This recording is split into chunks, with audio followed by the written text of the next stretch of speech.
Once upon a time, in a faraway land, there lived a farmer with his 2 sons.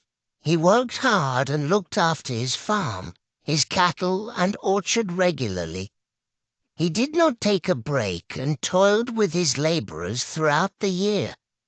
It was little wonder that he had fields finest in the village.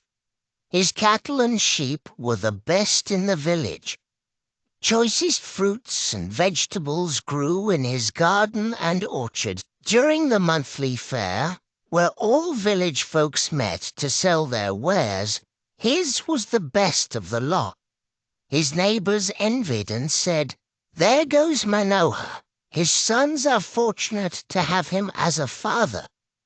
They are going to inherit all this when he dies." Manohar had 2 sons. The elder one was Ravi and the younger Hari. However, Manohar what could do with his farm, his land, and his cattle, he could not do with his sons.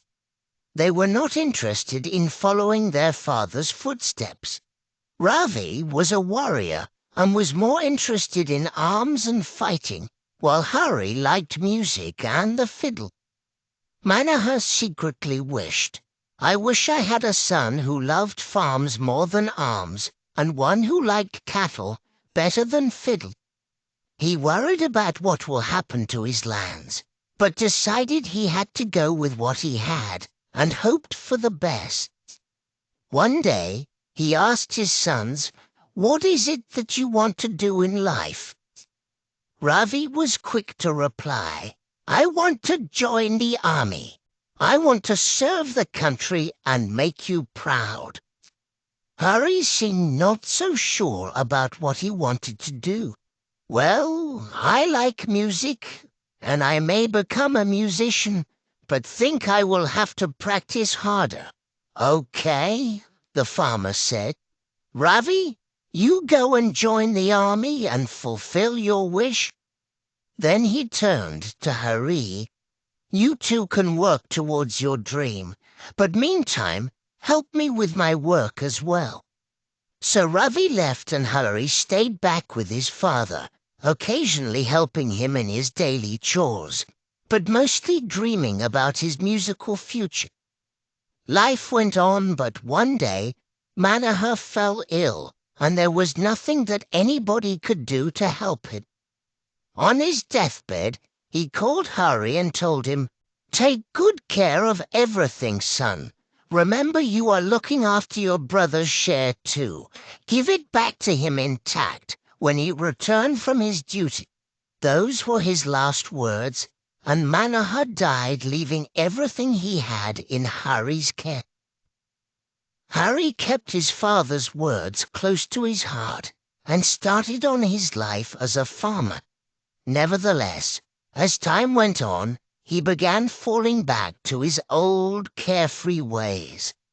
He thought, "The lands have given good crops till now. The cattle and sheep has grown and prospered well, and trees have never stopped giving sweetest fruits.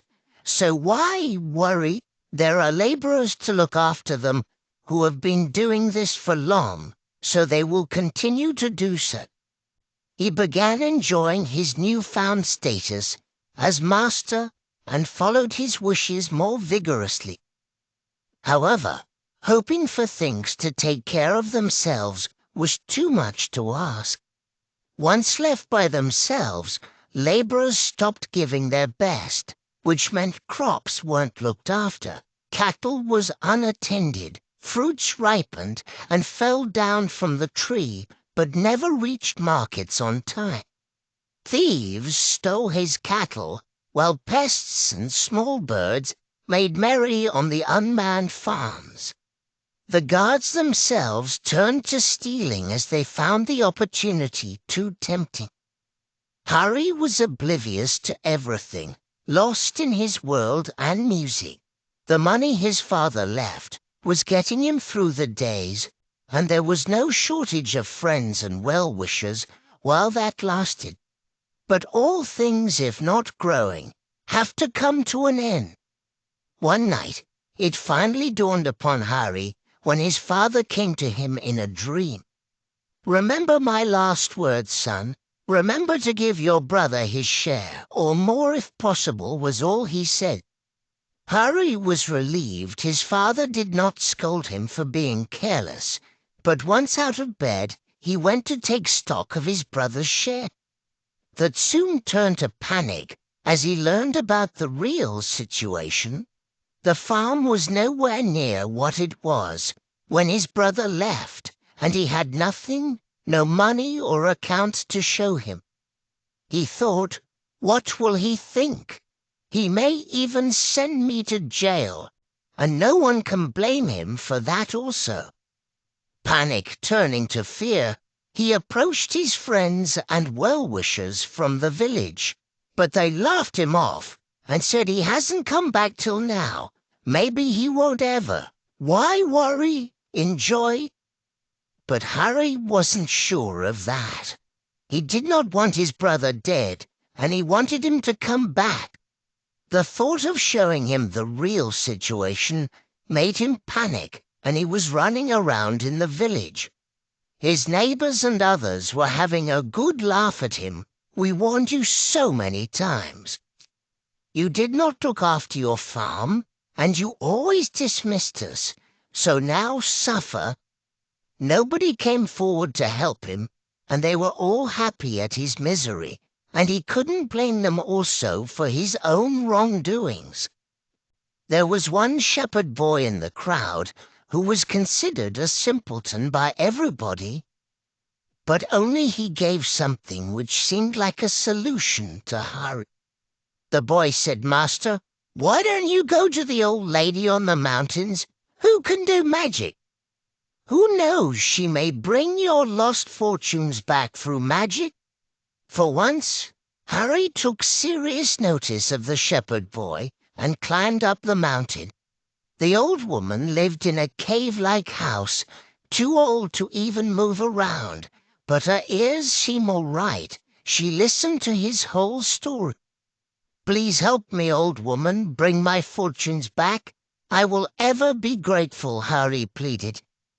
The old woman took time to think, then went inside, and when she came back, she had a small box in her hand with a tiny hole on top. The box was locked and welded with brass strips. She handed the box to Harry and said, "Every day, before sunrise, shake 1 grain of magic dust on all corners of your land and watch the magic happening." Harry's relief was beyond words. He took the magic box, thanked the old woman, and quickly left for home. Next day he woke up earlier than he had ever done and went with the box to the fields and started the routine as the lady said.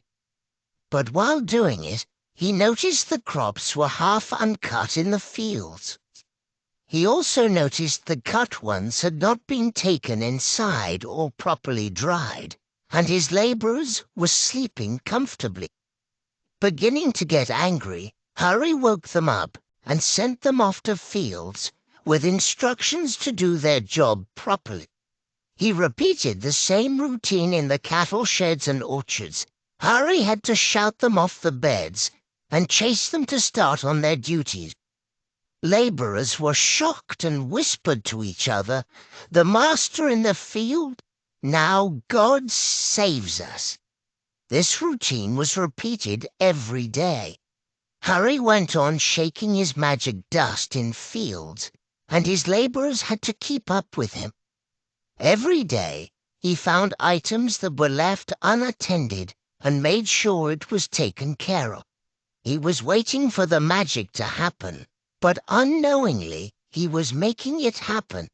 Within time, his farm, orchards, and cattle began to prosper and seemed well on the way to the state when his father was alive. Unfortunately, his brother never came returned. He may have been killed in the war, but the good times came back for Harry. He got married to a good girl and had 2 sons. Time passed, and while on his deathbed, He asked his sons to open the magic box he believed in so much, which brought his good days back. The lock was opened, and inside there was nothing except some sand and a note which said, "The magic is in the master's eye, and what your property needs is your attention."